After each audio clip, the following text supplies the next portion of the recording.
Kurčiųjų sporto komiteto laidų ciklą apie sportą. Šiandien jums pristatysime plaukimo sporto šaką.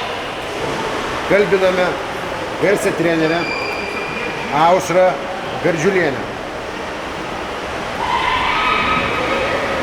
Gerbiama trenerė, nuo ko vaikui pradėti mokytis plaukti?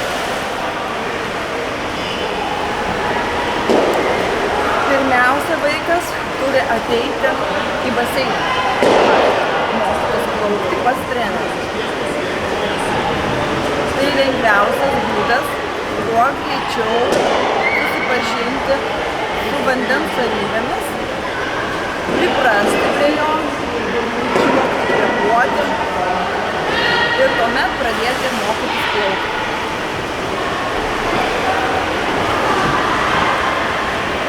Kokiu būdu lengviausia išmokti plaukti? Lengviausia išmokti plaukti yra individualus toksai dalykas. Vieniems labiausiai sekasi mokytis plaukti ant nugaros, o kitiems, kurie gerai išmoksta kvėpavimo pratimų, lengva mokytis atsigulus ant vandens. Todėl, kurio būdu plaukti pasirenka kiekvienas individualiai pats žmogus. Gal galima savarankiškai išmokti, gal aš pas specialistus kreiptis, kaip būtų geriau? Žinoma, galima išmokti ir savarankiškai. Jeigu tėvelis moka plaukti, ar sesutė, ar brolis, ar kažkas tai iš draugų, ir gali pamokinti profesionaliai. Jeigu tokio žmogaus nėra, artimųjų arba draugų tarpe, tada reikia būtinai mokytis pas specialistą, nes yra labai svarbus dalykai. Kvėpavimas vandenyje. Jeigu žmogus išmoks taisyklingai kvėpuoti, įkvėpti, iškvėpti vandenį, tai toliau mokytis bus lengva. Tačiau jeigu jisai šito neišmoks, parodys jam netaisyklingai, jam gali būti nebemalonu plaukti, nebepatikti ir jisai gali išvis atsisakyti mokytis plaukti. Todėl tikrai siūlyčiau pirmiausia eiti pas trenerių ir išmokti pagrindinių dalykų. Šiandien reportažą darom iš Klaipėdos baseino, kur Klaipėdos mažiesiems kurtiesiems vaikams ateiti, kad išmokti plaukti. Kur kreiptis? Kurtieji gali pradėti mokytis Klaipėdos baseine grupėse arba individualiai. Individualiai dirbu aš, mokytoja nuo kultūros, dirbantį Ikorinos mokykloje ir dirbantį čia Klaipėdos baseine trenerį. O grupinėse treniruotėse veda treneriai, jų yra nemažai, jos galima pasirinkti pagal vaiko amžių, pagal vaiko plaukimo mokymo lygį ir jos galima rasti Klaipėdos plaukimo baseino tinklalapyje.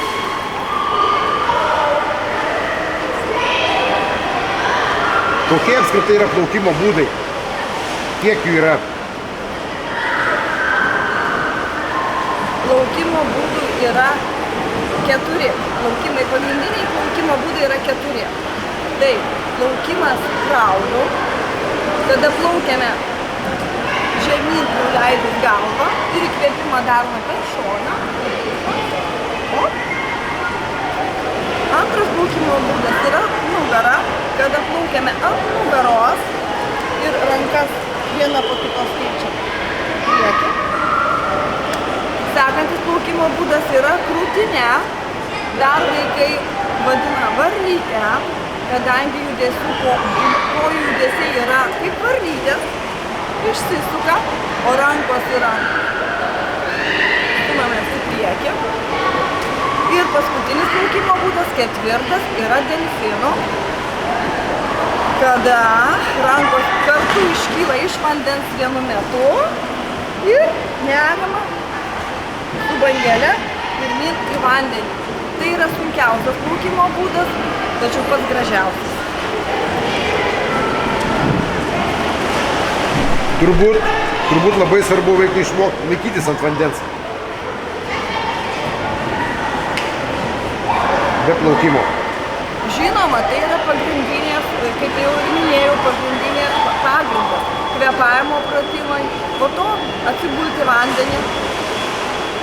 Kuo vaikas ramiau jaučiasi vandenyje, tuo jam lengviau seksis toliau mokytis plaukti. Jeigu dar negali vaikas atsigulti ant vandens, reiškia dar jaučiasi jisai negerai, dar nėra susipažinęs su vandens savybėmis ir dar reikia pratintis ir mokytis toliau. Tai yra labai svarbu. Labai svarbu yra išmokti laikytis ant vandens. Taip, tai yra pagrindinis dalykas po kvėpavimo mokymo. Kadangi atsigulus ant vandens, drąsiai atsigulus ant vandens, vyksta tolimesnis plaukimo technikos mokymas. Tačiau atsigult ant vandens nėra taip paprasta, kad atėjai ir atsiguli. Reikia žinoti, ką pirmiausia daryti. Patarčiau pirmiausia išmokti kvėpavimo pratimus, o vėliau prilaikantis pradėti nardinti galvą į vandenį ir pakelti kojas. Lygiai taip pat ir ant pilvo mokintis gulėti, lygiai taip pat ir ant nugaros. Pirmiausia, įkvėpti oro, nuleisti galvą ir pakelti kojas. O ant nugaros atgal nuleisti galvą, panardinti ausis ir pakelti kojas. Štai taip mokomas gulėti ant vandens.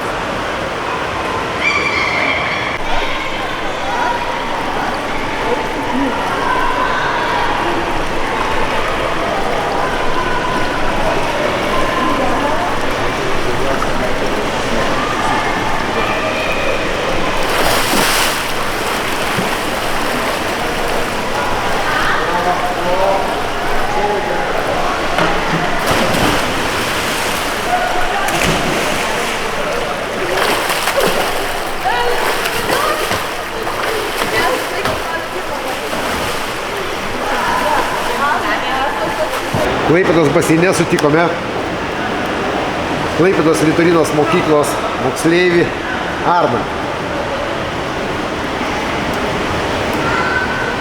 Arnai, ar tau patinka plaukti? Taip. Ar senai išmokai plaukti? Pradžioje nemokėjau plaukti, bet lankiau treniruotę, kur išmokau. Ačiū treneriai Aušrai. Kokiais plaukimo būdais dažniausiai plauki?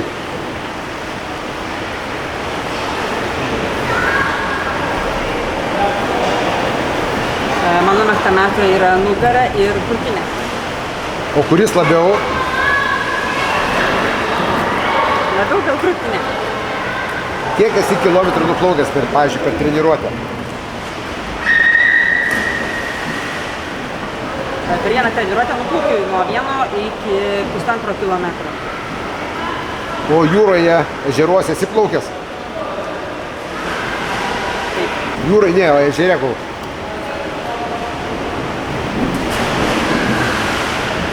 Žinau, bet aš neužsimaudusiu jūroje. Supratau. Gerai, ačiū.